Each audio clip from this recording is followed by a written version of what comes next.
Бата беру. Қазақ отбасындағы өте ертеден келе жатқан ерекше дәстүрдің бірі бата беру. Бата тілі көркем, ізгі тілек түрінде айтылатын қысқа әрі мәні терең сөз. Батаның тәрбиелік маңызы үлкен. Бата берудің өз жолы, дәстүрі, рәсімдері бар.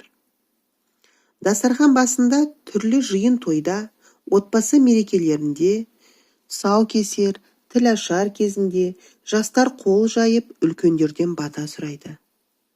Батаны кез келген адам бермейді. Батаны көпті көрген ақсақалдар мен дана әжелер береді.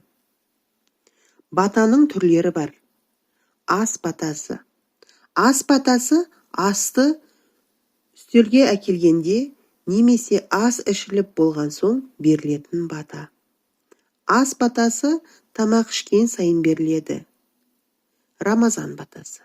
Рамазан батасы 3 күнгі ораза айтта айтылатын ізгі тілек, жақсы ниет. Жол батасы. Жол батасы ұзақ жолға шыққанда беріледі.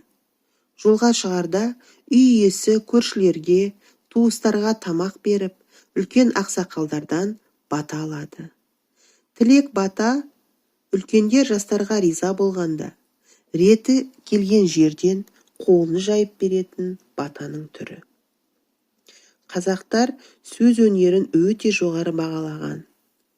Бата адамға күш береді, жолын ашады, жаман күштерден сақтайды деп сенген.